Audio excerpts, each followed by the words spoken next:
기다렸지? 여름 특집 미스터리 19, 17일을 공개합니다. 상어 수족관의 모모 미스터리. 전 기자의 2025 최신 미스터리 파일. 바로 얼마 전인 2025년 1월의 어느 날. 미국 루이지애나에서 벌어진 실제 사건입니다. 한 수족관에서 과학적인 상식을 깬 미스터리한 일이 발생하며 직원들은 경악을 금치 못했습니다. 이것 좀 보세요. 알이 나왔어요. 우리 상어 수족관에서 새 생명이 나오다니 말도 안 돼. 아니 상어들이 그럼 굉장히 오래간만에 저 수족관 안에서 짝짓기에 성공을 한 겁니까? 오래간만에요. 예, 정말 오래간만에. 예. 원래 그러라고 암수 같이 넣어놓지 않나요? 그러라고요. 그러니까 왜냐면 그 자손 번식을 해야 되니까. 아니 근데 죄송한데 아니 수족관이 생명을 다루는 데고 네. 생명이 나왔다고 해서 이게 놀랄 일입니까? 저는 약간 이게 놀라는 게 더 이상한데요. 놀랍게도 이 수족관에는 암컷 상어만 존재했습니다. 어? 아니 그러니까 암컷만 있는데 지금 알이 부화했다는 게 이게 좀 약간 믿기진 않거든요. 아니 어떻게 암컷 사이에서 알이 생겨요? 생물학적으로 암수 사이에서 이새가 태어나는 게 자연의 이치죠. 이 상식을 와장창 깨버린 충격적인 사건이 발생한 겁니다. 자연의 이치를 거스르고 암컷들 사이에서 태어난 미스테리한 상어 요코는요. 약 8개월 전 수족관들의 직원들이 발견한 알에서 부화했습니다. 수족관 관계자는 수조에 있던 암컷은 분명 3년 이상 수컷 상어와 접촉한 적이 없다니까요? 요코의 부활 자체가 미스테리, 놀라움을 감추지 못했습니다. 이 현상을 본 과학자들은 수컷이 필요 없는 희귀한 번식 형태이거나 상어가 짝짓기를 한 후에 암컷이 수컷의 정자를 저장해두었을 가능성이 있습니다. 나름의 과학적인 추측을 내놓았지만 정확한 원인은 밝혀지지 않은 채 여전히 풀리지 않는 미스터리로 남아있다고 합니다. 아니 뭐 남녀 관계는 당사자들만 아는 얘기 아니겠어요? 뭐라는 거야? 남이 없어요, 남이 없다고요. 남이 없다고. 네. 아니 당사자들만 알겠지 뭐 우리가 어떻게 알아? 아니, 당사자가 암컷밖에 없다니까. 아니 수족관에 없다고. 그러니까 어르신들이 다 그랬어요. 남녀 관계는 당사자. 아니, 남이 없다니까요. 암컷 상어 사이에서 태어난 새끼 상어 요코. 과연 그 수족관에선 무슨 일이 있었던 걸까요? 어쩌면 우리가 모르는 아직도 밝혀지지 않은 또 다른 진화 과정이 존재하는 걸지도 모르겠습니다. 기다렸지? 여름 특집 미스터리 19, 16위 공개합니다. 미국 해저에서 발견된 미스터리 몽.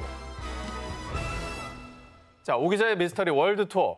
미국으로 떠나보겠습니다. 지난 2023년 심해 지도를 작성하기 위해 약 3,300m 깊이의 깊은 바닷속으로 투입됐던 미 해양청의 해저 탐사 로봇. 그런데 아니, 저게 대체 뭐지? 난 처음 보는데. 나도 20년 동안 심해 연구하면서 이런 건 처음 보는데? 자, 바닷속에서 황금을 발견했다면 믿으시겠습니까? 사진 보시죠. 이거 뭐 누가 빠뜨렸겠지 뭐. 황금이야, 저게? 네. 각질 뭐 이런 거 아니에요? 자, 미국 해저에서 발견된 일명 미스터리 황금알.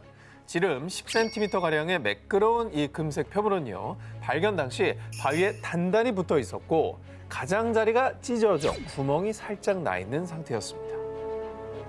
이거 뭐 잘못 건드렸다가 뭔가 이상한 거라도 나오는 거 아니야? 야, 이거 정말 혹시 지구상에 없었던 물질 아니야? 자, 흥분한 탐사대는 해저 탐사 로봇을 조종해 이 미스테리한 물체를 조심스럽게 찔러봤지만요. 부드러운 질감만 느껴질 뿐 아무것도 나오지 않았습니다. 오. 자, 바닷속에서 발견된 이 미스테리한 황금알. 정말 처음 보는 비주얼 아니겠습니까? 아니, 부드러운 부드럽다니까 금은 확실히 아니네. 맞아요. 아, 금은 아니네, 그럼. 말랑말랑했어. 생물인가, 그럼? 자, 그런데 말입니다. 더욱더 미스테리한 점은요. 이 물체를 조심스럽게 물 밖으로 건져냈는데 그랬는데 이 미스테리한 황금알은 물 밖으로 나오자 와르르 구체 형태를 잃어버렸습니다. 다만 여전히 매끄럽고 반짝거릴 뿐이었다고 하는데요. 아니, 근데 성분을 분석을 했을 거 아니에요? 자, 여러 전문가들이 모여서 이 미스테리한 정체에 대해서 연구를 했지만요. 그저 생물학적인 무언가라는 것밖에는 추론할 수 있는 게 없었다고 하는데요. 다만 심해에는 아직도 발견되지 않은 생물종이 많기 때문에 신종 생물일 가능성도 높다는 가능성을 남겨뒀고요. 이 표본을 더 정교한 도구를 사용하는 실험실로 가져가 새로운 종과 연관되어 있는지 등을 좀 더 연구하겠다라고 밝혔습니다. 야, 3,000m 밑에서도 뭔가 사는구나. 근데 이제 궁금한 건 이게 좀 개체가 모여 있다거나 그러면 좋은데 이게 정말 딱 하나만 발견해요. 그러니까 이렇게 진짜 어딘가 상상할 수 없는 데서 왔을 수도 있다니까요. 그럼요. 외계에서 온 생물체일 수도 있을 것 같습니다. 그럴 수도 있죠. 그렇죠. 미국 심해에서 발견된 미스터리 황금알. 대체 이 정체가 뭘까요? 자, 기다렸지? 여름 특집 미스터리 19 15일을 공개합니다. 칠레 미스터리 모모 실종 사건. 이번에 소개해드릴 따끈따끈한 특종은 약 한 달 전 세상에 알려진 미스터리 사건입니다. 칠레 북부 라세레나의 한 공립묘지. 아, 이상하다. 아, 왜 묘지 개수가 안 맞지? 안장했다는 기록은 있는데 묘지는 어디 있는 거야? 유골은 또 어디로 간 거고? 유골이 사라진 충격적인 사건이 발생했습니다. 이 사실은 지난 3월과 4월 지방자치단체 감사를 통해 드러났는데요. 문서에 기록된 묘지 수와 실제 묘지 수가 일치하지 않는 것을 확인. 그 개수가 유골 한 구도 아니고 무려 15구나 해당한 겁니다. 어머. 한마디로 유골 15구가 감쪽같이 사라진 미스터리 유골 실종 사건이 발생한 것이죠. 야, 이거 칠레판 파묘네, 파묘. 파묘죠. 야, 신기하다. 아니, 이게 너무 숫자가 차이가 나는데 이게 말이 되나? 15꿈은 사실 많은 거잖아요. 너무 많은 거죠. 뭐 신고를 했는데 아직 묻지 않았다거나 뭐 이런 착오가 있었던 건 아닐까요? 뭐 어쩌다 하나는 그럴 수 있는데 15개는 좀 그럴 가능성 없잖아요. 자, 이 사라진 15구의 유골은 추적 불가능한 상태입니다. 유골은 과연 어디에 있을까요? 만약 유골을 감췄다면 누가, 왜 그런 걸까요? 한 감사위원 관계자는 공동묘지 내부자가 유골을 몰래 팔아넘겼거나 누군가 유골을 훔쳐갔다고밖에 볼 수 없습니다. 내부 유출 또는 단순 절도 사건에 초점을 맞췄지만요. 일부의 의견은 조금 달랐습니다. 예, 사탄 숭배자들이 유골을 모셔놓고 의식을 거행한 겁니다. 사탄 숭배 의식에 분명히 연루돼 있어요. 일부 현지 주민과 SNS에선 사탄 숭배 의식과 관련한 묘지 훼손 가능성을 제기하며 섬뜩한 소문이 일파만파 퍼지기 시작했습니다. 그도 그럴 것이 과거 칠레와 멕시코에서 사탄 숭배자들의 의식을 위한 유골 훼손 및 절도 사례가 있었기에 사탄 숭배자들의 소행 가능성도 배제할 수 없는 상황. 내부 유출, 유골 도난, 사탄 의혹까지 확산된 가운데 관계자는 모든 시나리오를 열고 수사 중이라고 합니다. 뭐 과거에도 저런 사례가 있었다고 하니까 사탄 숭배자의 소행이 아니라고 단정지어서 말하기는 힘들겠네요. 그렇죠. 야, 근데 15구의 행방을 찾기가 쉽지 않아 보여요. 이게 굉장히 사후적으로 발견된 거잖아요. 그렇죠. 어디로 간 거지? 칠레 공동묘지 유골 실종 미스테리. 유골은 과연 어디로 사라졌을까요? 그리고 그 진실은 무엇일까요? 기다렸지 여름 특집 미스터리 19 10위 공개합니다. 30여 년간 수수께끼로 남은 모모의 정체. 자, 이번 미스터리 월드 투어는요, 지구 반대편으로 떠나보겠습니다. 1998년 6월 6,000피트 상공에서 비행 중이던 조종사 트랙 스미스. 그런데 저기 땅에 뭐가 있어요? 자, 미스터리한 무언가를 발견했는데요. 그 정체를 여러분께 공개합니다. 야, 나스카 그거 아니야? 그러니까 아니 근데 나스카보다 잘 그리지 않았어요? 이거는 진짜 좀 그림 같네요. 마치 원주민을 형성한 것 같이 보이는 이 그림은 약 4.2km의 무척 큰 키와 전체 윤곽의 길이는 무려 28km. 야, 너무 거대하다 보니 대지에서는 잘 보이지 않고 공중에서 올라가서 봐야 제대로 알아볼 수 있는 지상화입니다. 와, 진짜 엄청 크다. 그 나스카 지상화보다 더 잘 그리지 않았어요? 그러니까 나스카에서 연습하고 여기 와서 시력 발휘한 것 같아요. 두 분 기자님 말씀처럼 네. 이 그림을 보시면 페루 나스카 사막에 새겨진 나스카 지상화를 떠올리는 분들이 많으실 텐데요. 자, 그런데 이 그림이 새겨진 곳은 페루가 아니고요. 뭐야? 다름 아닌 호주입니다. 호주? 야, 또 이분들이 날아다니셨구나. 아, 저 그린 분이? 외계인 날아다니지. 이 그림은 호주 남부의 작은 마을인 마리 마을 인근 사막에서 발견. 마을 이름을 따 마리맨으로 불리고 있는데요. 자, 이 그림은요. 발견된 지 오랜 세월이 지났음에도 정작 누가, 왜, 어떤 이유로 어떻게 그렸는지는 오리무중. 젖은 땅에 저거 어떻게 그려? 자, 전문가들은 여러 위성 사진들을 분석한 끝에 이 그림의 형체는 1998년 5월 27일에서 6월 5일 사이 갑자기 처음 나타난 것으로 추정을 하고 있고요. 에? 이 그림이 넓디 넓은 사막의 한가운데 있음에도 당시 진행된 경찰의 정밀 조사 결과 아무런 흔적도 나오지 않았고 와. 발자국이나 타이어 자국 또한 식별할 수 없었다고 합니다. 아니 근데 이제 며칠 사이에 갑작스럽게 생겨났다는 게 좀 이상하긴 그게 미스터리인 거죠. 저게 이상하긴 하네. 예. 응. 현재까지 약 30년 가까이 수수께끼로 남아있는 마리맨의 원작자 찾기는 아마 앞으로도 계속될 것 같은데요. 자, 마리맨의 주인님, 어디 계신가요? 지구 곳곳에 숨겨진 외계인의 흔적 19, 15일을 공개합니다. 모모하는 마법의 술잔.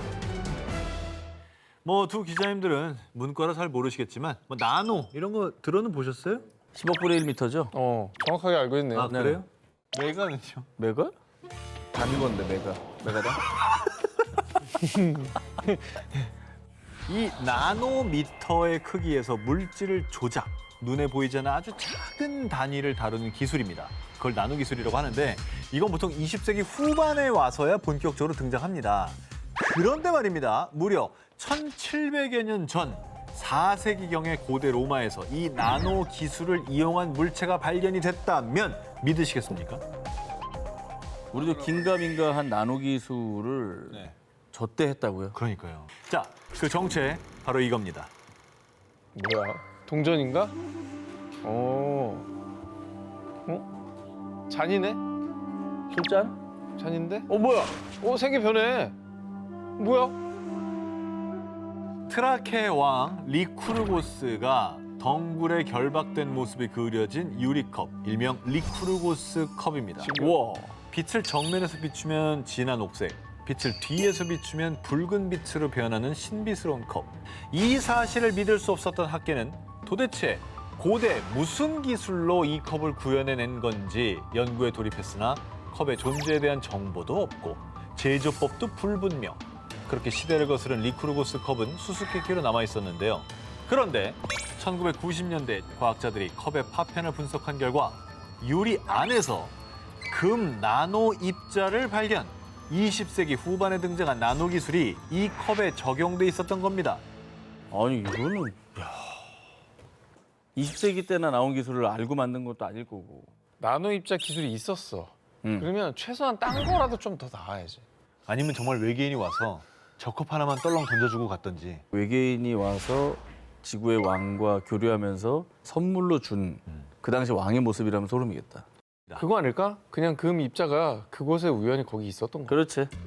일각에선 금 입자가 들어간 게 우연이 아닐까라며 오기자처럼 의심하는 시선도 있었습니다. 그런데 컵에서 발견된 금 입자의 직경은 50 나노미터.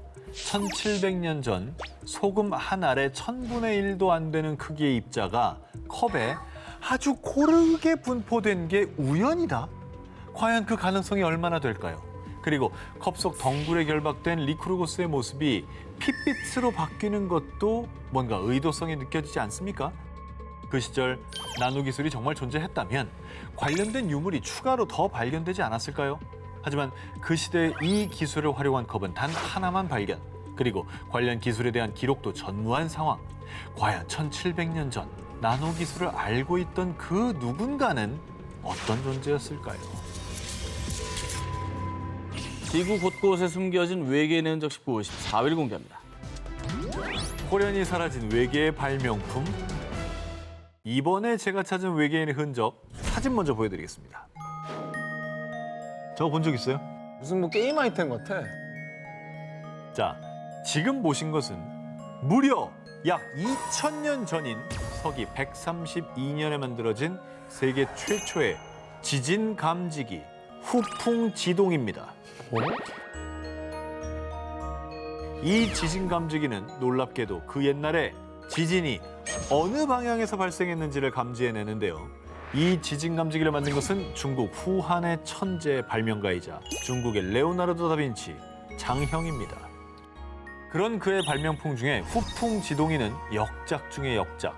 지름 1.8m 항아리의 바깥쪽엔 구슬을 문 8개의 용 머리가 나침반의 8방향을 향하게 했고요. 만약 지진이 발생하면 용의 입에서 구슬이 떨어져 개구리 입 안으로 들어가 크게 울리는데요.